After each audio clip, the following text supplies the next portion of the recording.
This now vacant apartment was home to Mason Porta in the 2 years he lived in Lancaster. In his off hours, the 28-year-old from Kentucky played music in this makeshift studio. He loved music, he loved singing and playing and writing songs.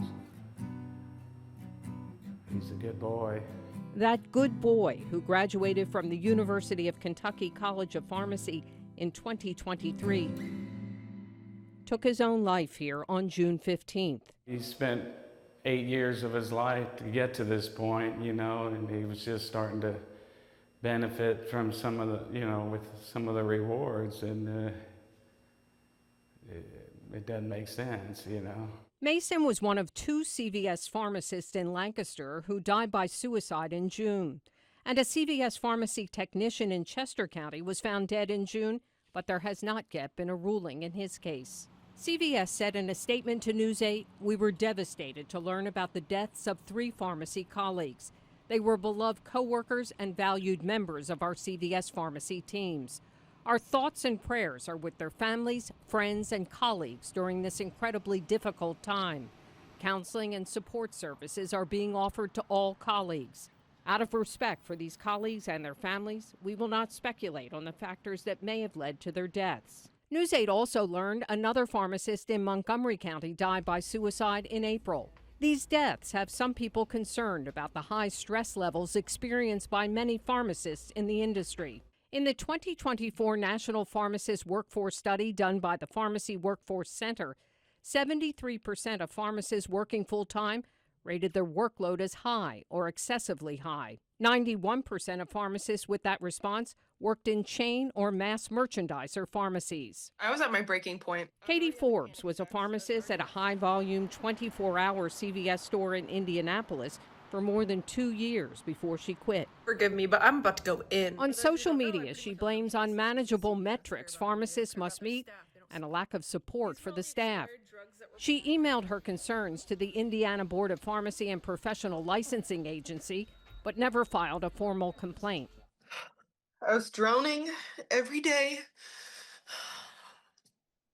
I was drowning every day, and I was begging for support every day, and I was just pushed further and further under. CVS says it is committed to ensuring that there are appropriate levels of staffing and resources at stores like this and pharmacies.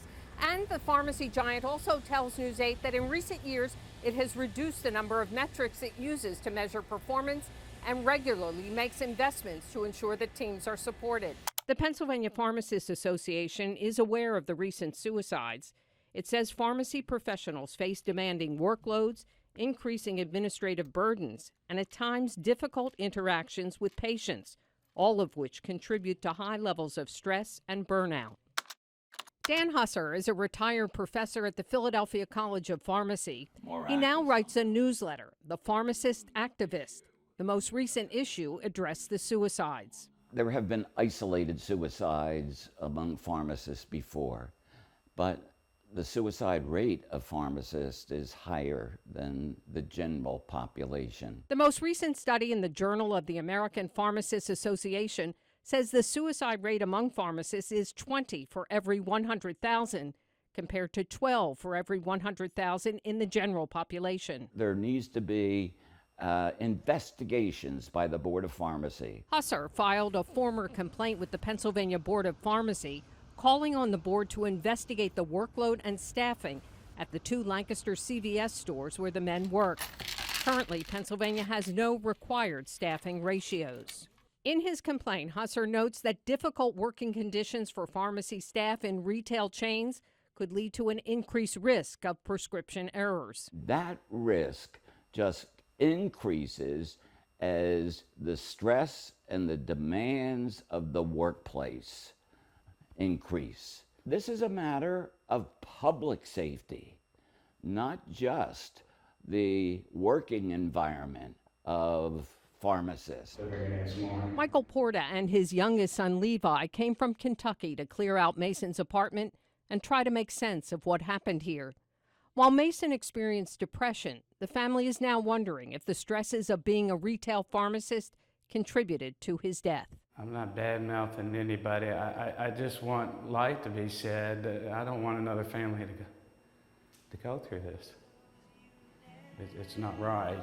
We're all struggling. It's day by day. He touched a lot of people. I don't even really know what to think about it because I've never lost somebody like that. Levi sang that song that Mason wrote at his memorial service, dedicated to the older brother who gave him his first guitar and got him into music. Susan Shapiro on your side, WGAL News 8.